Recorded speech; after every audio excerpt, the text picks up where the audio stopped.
des comptes rendus d'audience effectués par des journalistes. On a constaté que très souvent, des journalistes utilisent des termes inappropriés par méconnaissance de certaines règles basiques qui gouvernent le fonctionnement des cours et tribunaux, des règles qui gouvernent les différentes procédures judiciaires, que certaines terminologies, certaines choses ne sont pas placées à leur place. Donc aujourd'hui, nous avons, de commun accord bien entendu avec l'association des journalistes, décidé de faire cet échange. Nous avons communiqué sur les différentes étapes du procès, le procès pénal, bien entendu. Nous avons abordé la phase de l'enquête de police.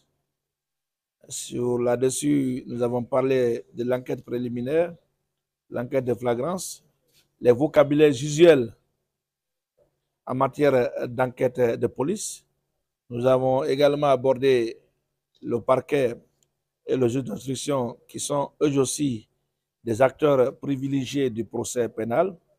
Et au niveau des différentes phases de la procédure, on a donné les dénominations qu'il faut, les termes qu'il faut. Il arrive des fois qu'on mette accusé à la place de prévenu, suspect à la place de prévenu, ou alors qu'on emploie des termes qui sont de nature à porter atteinte soit à la présomption d'innocence ou à porter atteinte à l'honneur et la considération d'autrui. Lorsqu'un journaliste dit par exemple les présumés malfrats, les présumés violeurs, les présumés assassins, ce sont des termes attentatoires, n'est-ce pas, à la présomption d'innocence. Il vaut mieux appeler les choses par leur nom. Une personne poursuivie à l'enquête de police est appelée suspect.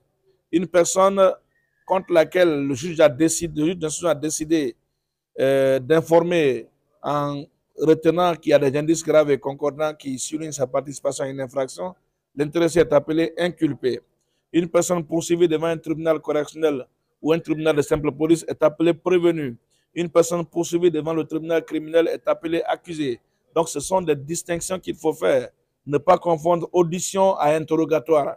C'est des termes qui doivent être utilisés à leur place. L'audition, ça concerne le récit du plaignant, du témoin, ainsi de suite. L'interrogatoire, ça concerne la personne mise en cause. Et l'appellation, comme je vous l'ai dit, diffère selon le niveau de la procédure, selon la juridiction devant laquelle vous êtes porté. Donc, demain, nous allons enchaîner avec les cours et tribunaux.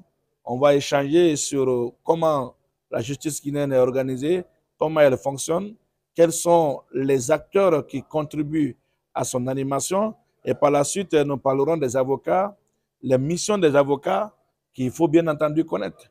Parce que tout le monde pense aujourd'hui que l'avocat, c'est seulement celui-là qui vient quand il y a problème, qui vient juste pour défendre.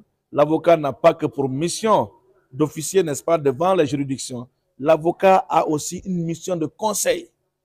L'avocat est par nature un conseiller juridique.